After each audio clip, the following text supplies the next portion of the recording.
ಪ್ರಧಾನಿ ನರೇಂದ್ರ ಮೋದಿ ಅವರ ಜೊತೆ ಫೋನ್ನಲ್ಲಿ ಮಾತುಕತೆ ನಡೆಸಿದ ಅಮೆರಿಕ ಅಧ್ಯಕ್ಷ ಡೊನಾಲ್ಡ್ ಟ್ರಂಪ್ ಸರ್ಪ್ರೈಸ್ ನೀಡಿದ್ದಾರೆ. ಭಾರತ, ಯುರೋಪ್ ಮತ್ತು ಅರಬ್ ಲೀಗ್ ಟ್ರೇಡ್ ಲೀಗ್ ಮಾಡಿಕೊಳ್ತಾ ಇದ್ದಂತೆ ಎಚ್ಚೆತ್ತುಕೊಂಡಿರುವ ಟ್ರಂಪ್ ಭಾರತದ ಜೊತೆಗೆ ವ್ಯಾಪಾರ ಒಪ್ಪಂದವನ್ನು ಘೋಷಿಸಿದ್ದಾರೆ. ಭಾರತದ ಮೇಲೆ ಹೇರಲಾಗಿದ್ದ ದುಬಾರಿ ಸುಂಕವನ್ನು ಕಡಿಮೆ ಮಾಡಿದ್ದು ಶೇಕಡ 25ರಷ್ಟಿದ್ದಂತಹ ಸುಂಕವನ್ನು ಶೇಕಡ 18ಕ್ಕೆ ಇಳಿಸಿದ್ದಾರೆ. ಭಾರತದ ಪಾಲಿಗೆ ಅಮೆರಿಕದ ಈ ನಿರ್ಧಾರ ಬಹಳ ಮಹತ್ವದ್ದಾಗಿದೆ. ಅಮೆರಿಕದ ಅಧ್ಯಕ್ಷ ಡೊನಾಲ್ಡ್ ಟ್ರಂಪ್ ಭಾರತದ ಮೇಲಿನ ಸುಂಕವನ್ನು ಶೇಕಡ 25ರಿಂದ 18ಕ್ಕೆ ಇಳಿಸಿರುವುದಾಗಿ ಒಪ್ಪಂದವನ್ನ ಮಾಡಿಕೊಂಡಿರುವುದಾಗಿ ಘೋಷಿಸಿದ್ದಾರೆ. ಭಾರತದ ಜೊತೆ ವ್ಯಾಪಾರ ಒಪ್ಪಂದ ಘೋಷಿಸಿದೆ ಅಮೆರಿಕ. ಅಮೆರಿಕ ಅಧ್ಯಕ್ಷ ಡೊನಾಲ್ಡ್ ಟ್ರಂಪ್ ಮಹತ್ವದ ಘೋಷಣೆ ಹೊರಡಿಸಿದ್ದು ಭಾರತದ ಮೇಲಿನ ಸುಂಕವನ್ನು ಶೇಕಡ 18ಕ್ಕೆ ಇಳಿಸಿರುವುದಾಗಿ ತಿಳಿಸಿದ್ದಾರೆ. ಟ್ರಂಪ್ ಘೋಷಣೆ ಹೊರಬೀಳ್ತಾ ಇದ್ದಂತೆ ಪ್ರಧಾನಿ ನರೇಂದ್ರ ಮೋದಿ ಸಂತಸವನ್ನು ವ್ಯಕ್ತಪಡಿಸಿದ್ದಾರೆ. ಭಾರತೀಯರೆಲ್ಲರ ಅವರಿಗೆ ಧನ್ಯವಾದವನ್ನ ತಿಳಿಸ್ತಾರೆ ಅಂತ ಹೇಳಿ ಮೋದಿ ಎಕ್ಸ್ ಖಾತೆಯಲ್ಲಿ ಬರೆದುಕೊಂಡಿದ್ದಾರೆ. ಅಮೆರಿಕಕ್ಕೆ ಪ್ರಧಾನಿ ಮೋದಿ ಧನ್ಯವಾದವನ್ನ ಅರ್ಪಿಸಿದ್ದಾರೆ.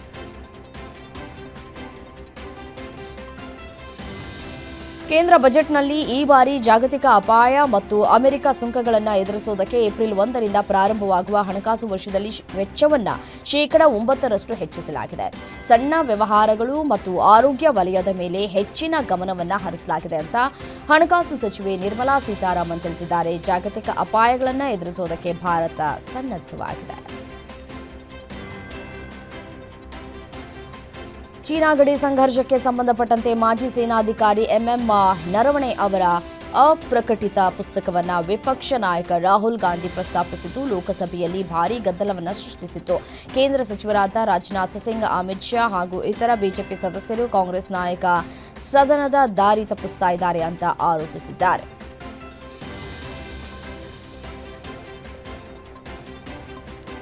ಬಿಜೆಪಿ ಸೇರ್ಪಡೆಯ ವದಂತಿ ಮತ್ತು ಪಕ್ಷದ ನಾಯಕತ್ವದೊಂದಿಗೆ ಮುನಿಸಿಕೊಂಡಿದ್ದಾರೆ ಎಂಬ ವರದಿಗಳ ನಡುವೆ ಶಶಿ ತರೂರ್ ಮತ್ತೆ ರಾಹುಲ್ ಗಾಂಧಿ ಪರ ಧ್ವನಿ ಎತ್ತಿದ್ದಾರೆ. ಸದನದಲ್ಲಿ ಅಪ್ರಕಟಿತ ಪುಸ್ತಕ ವಿಚಾರವನ್ನು ಪ್ರಸ್ತಾಪಿಸಿ ಟೀಕೆಗೆ ಗುರಿಯಾದ ರಾಹುಲ್ ಗಾಂಧಿ ಅವರ ನಿಲುವಿಗೆ ತರೂರ್ ಬೆಂಬಲವನ್ನು ವ್ಯಕ್ತಪಡಿಸಿದ್ದಾರೆ.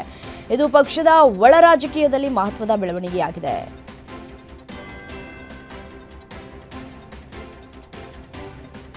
ಟೆಸ್ಲಾ ಸಿಇಒ ಎಲಾನ್ ಮಸ್ಕ್ ಅವರ ಹೇಳಿಕೆಯನ್ನು ಉಲ್ಲೇಖಿಸಿ ಸಂಸತ್ತಿನ ವ್ಯವಹಾರಗಳ ಸಚಿವ ಕಿರಣ್ ರಿಜಿಜು ಭಾರತದ ಆರ್ಥಿಕತೆ ಕುರಿತು ಕಾಂಗ್ರೆಸ್ ನಾಯಕ ರಾಹುಲ್ ಗಾಂಧಿ ಅವರಿಗೆ ತೀಕ್ಷ್ಣ ಪ್ರತಿಕ್ರಿಯೆ ಕೊಟ್ಟಿದ್ದಾರೆ. ಪ್ರಧಾನಿ ನರೇಂದ್ರ ಮೋದಿ ನೇತೃತ್ವದ ಕೇಂದ್ರ ಸರ್ಕಾರದ ಆರ್ಥಿಕ ನೀತಿಗಳ ವಿರುದ್ಧ ರಾಹುಲ್ ಗಾಂಧಿ ಮಾಡಿದ ಟೀಕೆಗೆ ಉತ್ತರವಾಗಿ ಭಾರತ ಜಾಗತಿಕ ಆರ್ಥಿಕತೆಯಲ್ಲಿ ಪ್ರಮುಖ ಪಾತ್ರವನ್ನು ವಹಿಸ್ತಾ ಇದೆ ಅಂತ ರಿಜಿಜು ಹೇಳಿದ್ದಾರೆ.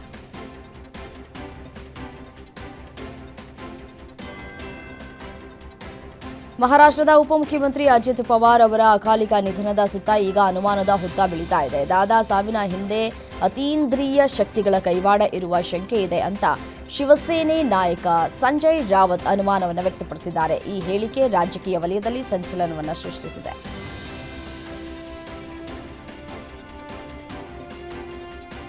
ಉತ್ತರ ಪ್ರದೇಶದ ಮುಖ್ಯಮಂತ್ರಿ ಯೋಗಿ ಆದಿತ್ಯನಾಥ್ ಅವರು ಕೇಂದ್ರ ಬಜೆಟ್ ಅನ್ನು ವಿಕಸಿತ ಭಾರತ ನಿರ್ಮಾಣಕ್ಕಾಗಿ ಕಲ್ಯಾಣ ಆಧಾರಿತ ಯೋಜನೆ ಅಂತ ಶ್ಲಾಘಿಸಿದ್ದಾರೆ.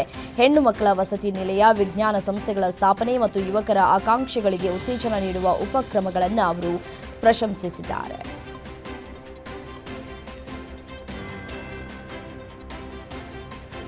ಮುಂಬರುವ ಚುನಾವಣೆಯಲ್ಲಿ ಡಿಎಂಕೆಯನ್ನ ಮಣಿಸುವ ಏಕೈಕ ಶಕ್ತಿ ನಮ್ಮ ಪಕ್ಷಕ್ಕಿದೆ ಅಂತ ತಮಿಳಗ ವೆಟ್ರಿ ಕಳಗಂ ಪಕ್ಷದ ಮುಖ್ಯಸ್ಥ ನಟ ವಿಜಯ್ ಘರ್ಜಿಸಿದ್ದಾರೆ. ಚೆನ್ನೈನಲ್ಲಿ ನಡೆದ ಪಕ್ಷದ ಸಂಸ್ಥಾಪನಾ ದಿನಾಚರಣೆಯಲ್ಲಿ ಮಾತನಾಡಿದ ಅವರು, ತಮಿಳುನಾಡಿನಲ್ಲಿ ತ್ರಿಕೋನ ಸ್ಪರ್ಧೆಯಲ್ಲ, ನೇರ ಹಣಾಹಣಿಯಾಗಿರುತ್ತೆ.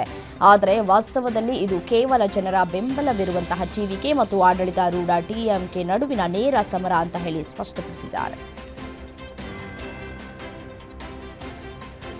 ಖ್ಯಾತ ಉದ್ಯಮಿ ಸಿಜೆ ರಾಯ್ ಆತ್ಮಹತ್ಯೆ ಪ್ರಕರಣಕ್ಕೆ ಸಂಬಂಧಪಟ್ಟಂತೆ ನ್ಯಾಯಾಂಗ ತನಿಖೆ ನಡೆಸುವಂತೆ ಒತ್ತಾಯಿಸಿ ಕೇರಳ ಮುಖ್ಯಮಂತ್ರಿ ಪಿಣರಾಯಿ ವಿಜಯನ್ ಅವರು ಕೇಂದ್ರ ಹಣಕಾಸು ಸಚಿವೆ ನಿರ್ಮಲಾ ಸೀತಾರಾಮನ್ ಅವರಿಗೆ ಪತ್ರ ಬರೆದಿದ್ದಾರೆ. ಬರೆದಿರುವ ಈ ಪತ್ರದಲ್ಲಿ ಅವರು ತನಿಖೆಗೆ ಸಂದರ್ಭದಲ್ಲಿ ಅಗತ್ಯ ಪ್ರೋಟೋಕಾಲ್ಗಳನ್ನು ಪಾಲಿಸದೇ ಇರುವುದು ಸ್ಪಷ್ಟವಾಗಿ ಇದೆ ಅಂತ ಹೇಳಿ ತಿಳಿಸಿದ್ದಾರೆ. ತೆರಿಗೆ ಇಲಾಖೆ ಅಧಿಕಾರಿಗಳು ಶೋಧ ಕಾರ್ಯಾಚರಣೆ ನಡೆಸ್ತಾ ಇದ್ದಾಗಲೇ ವ್ಯಕ್ತಿಯೊಬ್ಬರು ಬಂದೂಕಿನಿಂದ ಸ್ವತಃ ಗುಂಡು ಹಾರಿಸಿಕೊಳ್ಳುವುದಂದ್ರೆ ಆತಂಕಕಾರಿ ವಿಚಾರ ಅಂತ ಅವರು ಹೇಳಿದ್ದಾರೆ.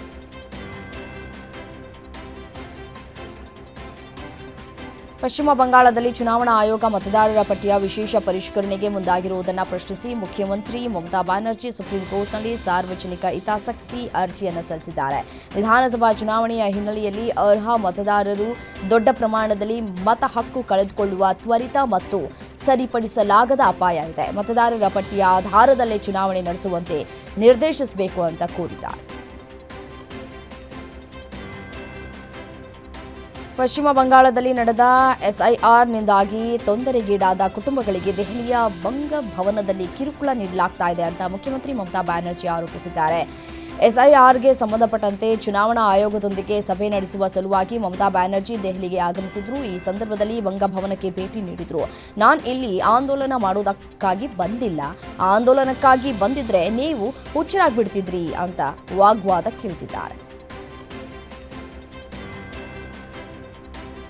ಕರ್ನಾಟಕ ತಮಿಳುನಾಡು ರಾಜ್ಯಗಳ ನಡುವೆ ದಕ್ಷಿಣ ಪಿನಾಕಿನಿ ನದಿ ನೀರು ಹಂಚಿಕೆಗೆ ಟ್ರಿಬ್ಯುನಲ್ ರಚನೆ ಮಾಡುವಂತೆ ಸುಪ್ರೀಂ ಕೋರ್ಟ್ ಕೇಂದ್ರ ಸರ್ಕಾರಕ್ಕೆ ಆದೇಶ ನೀಡಿದೆ. ಮುಂದಿನ 1 ತಿಂಗಳ ಒಳಗಾಗಿ ನ್ಯಾಯಾಧೀಕರಣ ರಚಿಸುವಂತೆ ಆದೇಶಿಸಿದೆ. ಅಂತಾರಾಜ್ಯ ದಕ್ಷಿಣ ಪಿನಾಕಿನಿ ನದಿಯಿಂದ ಹರಿಯುವ ನೀರಿನ ಹಂಚಿಕೆ ತಮಿಳುನಾಡು ಮತ್ತು ಕರ್ನಾಟಕದ ನಡುವಿನ ವಿವಾದವನ್ನು ಇತ್ಯರ್ಥಪಡಿಸಿ ಅಂತ ಸೂಚಿಸಿದೆ.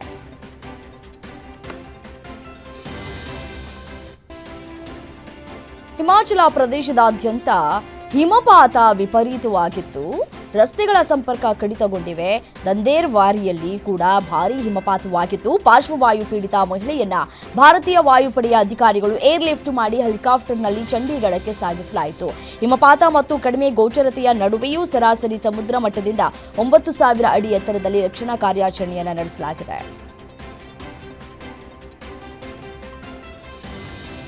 ಕಣಿವೆ ಪ್ರದೇಶ ಜಮ್ಮು ಕಾಶ್ಮೀರದಲ್ಲಿ 4.8 ತೀವ್ರತೆಯ ಭೂಕಂಪ ಸಂಭವಿಸಿದೆ. ಕಾಶ್ಮೀರ ಕಣಿವೆಯಲ್ಲಿ ಭೂಮಿ ಕಂಪಿಸಿದ ಅನುಭವವಾದ ಕಾರಣ ಬಾರಾಮುಲ್ಲಾದ ಜನರು ತಮ್ಮ ಮನೆಗಳಿಂದ ಹೊರಗೆ ಓಡಿ ಬಂದಿದ್ರು. ಇಲ್ಲಿವರೆಗೆ ಯಾವುದೇ ಹಾನಿ ಸಂಭವಿಸದ ವರದಿಗಳು ಲಭ್ಯವಾಗಿಲ್ಲ.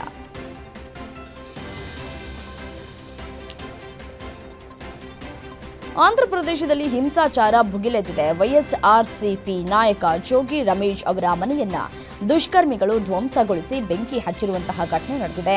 ಇಬ್ರಾಹಿಂ ಪಟ್ಟಣದಲ್ಲಿ ಹಲವಾರು ಗಂಟೆಗಳ ಕಾಲ ಹೈಡ್ರಾಮಾ ನಡೆದಿದ್ದು, ದಾಳಿಯನ್ನು ದೃಢಪಡಿಸಿದ ಪಶ್ಚಿಮ ವಲಯದ ಸಹಾಯಕ ಪೊಲೀಸ್ ಆಯುಕ್ತ ದುರ್ಗಾ ರಾವ್ ಇಲ್ಲಿವರೆಗೆ ಯಾರನ್ನೂ ಬಂಧಿಸಲಾಗಿಲ್ಲ ಅಂತ ತಿಳಿಸಿದ್ದಾರೆ.